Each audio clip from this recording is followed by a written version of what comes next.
Hello दोस्तों, कैसे हैं आप लोग। तो आज हम आपको बताने वाले हैं यूनिफाइड पेंशन स्कीम के बारे में।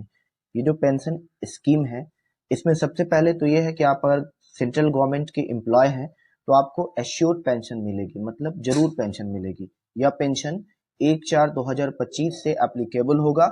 और आप अगर सेंट्रल गवर्नमेंट में 25 साल जॉब किए हैं तो आपको 50% पेंशन मिलेगा।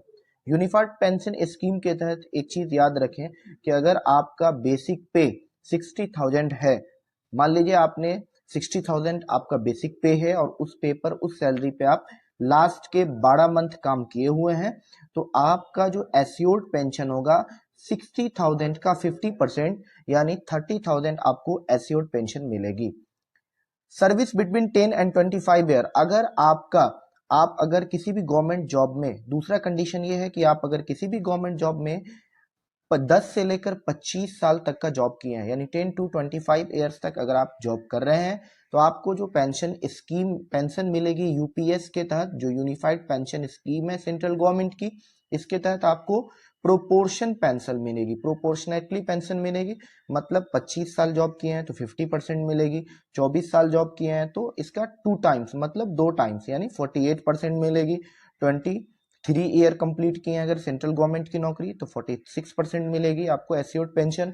13 ईयर अगर आप सेंट्रल गवर्नमेंट का जॉब किए हैं तो आपको 26% एस्योर्ड पेंशन मिलेगी, जो प्रोपोर्शन में मिलेगी। इसी तरह से इस यूनिफाइड पेंशन स्कीम की सबसे बड़ी जो चीजें हैं उसको हम आपको बता देते हैं कि यूनिफाइड पेंशन स्कीम के तहत आपको एस्योर्ड पेंशन मिलता है। एस्योर्ड पेंशन का मतलब ये हुआ कि अगर आपकी जो सैलरी है वो 60,000 है, ठीक है, तो आप अगर डेथ कर जाते हैं तो आपकी फैमिली को 60% जो है 60,000 का फैमिली पेंशन के रूप में मिलेगा। यानी ड्यूरिंग गवर्नमेंट जॉब, अगर आप ड्यूरिंग गवर्नमेंट जॉब यानी आप जॉब कर रहे हैं और जॉब के दौरान ही आप एक्सपायर कर गए, डेथ कर गए, तो ऐसे कंडीशन में आपकी जो भी सैलरी होगी उस सैलरी का 60% जो है वो फैमिली को पेंशन मिलेगा, जो पेंशन होगा फैमिली पेंशन। ठीक है।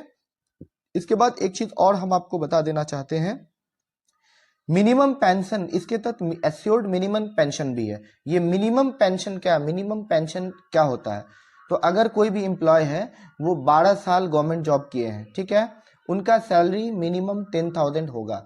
यानी अगर आप मान लीजिए 10 से 15 साल तक जॉब करें या 13 करें या 12 करें, आपका जो जितना भी सैलरी बनता है, मान लीजिए आपकी सैलरी 8,000 बन रही है, 7,000 बन रही है, तो गवर्नमेंट उसको पूरा करके मिनिमम 10,000 तक का पेंशन आपको देगी।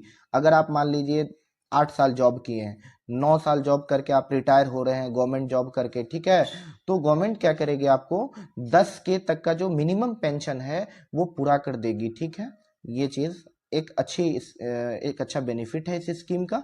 उसके बाद एक चीज और हम आपको बता देते हैं कि जो यूपीएस और एनपीएस है और ओपीएस है, सबसे पहले ओल्ड पेंशन स्कीम के बारे में बात करते हैं।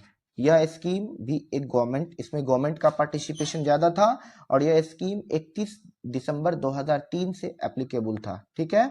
जब ओपीएस खत्म हुआ तो 2004 में सेंट्रल गवर्नमेंट ने एक स्कीम लाया, नेशनल पेंशन स्कीम। इसके तहत 14% हेल्प गवर्नमेंट करती थी पेंशन में और 10% जो हेल्प है वो एम्प्लॉय का होता था। ठीक है। लेकिन अब जो वर्तमान में गवर्नमेंट जो एक स्कीम लाई है जो 1 अप्रैल से एप्लीकेबल होगा, वो यूपीएस हुआ, जिसमें गवर्नमेंट अपना जो योगदान है वो 14 से 18% करेगी और 10% जो है सैलरी का जो हिस्सा होगा उसी को काट के जो है पेंशन के रूप में बाद में गवर्नमेंट क्या करेगी, आपको यूपीएस के तहत पेंशन प्रोवाइड करेगी। चलिए एक चीज और सीख लेते हैं हम लोग इसमें, ये जो ओपीएस है और एनपीएस है और यूपीएस है तो सेम चीज है। ओल्ड पेंशन स्कीम में 50% लास्ट ड्रॉन सैलरी होता है। नेशनल पेंशन स्कीम जो होता है वो मार्केट पे डिपेंड होता है और यूनिफाइड पेंशन स्कीम जो होता है वो जो है गारंटेड पेंशन देता है। ठीक है, तो ये सारी चीजें डिफरेंसेस हैं जो आप अच्छे से जान सकते हैं। ठीक है।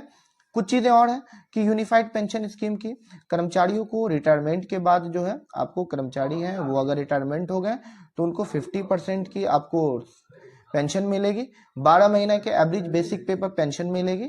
25 साल की अगर आप सर्विस करेंगे तो आपको 50% पेंशन जो है सेंट्रल गवर्नमेंट की तरफ से मिलेगी। कर्मचारी के मौत होने पर फैमिली पेंशन है।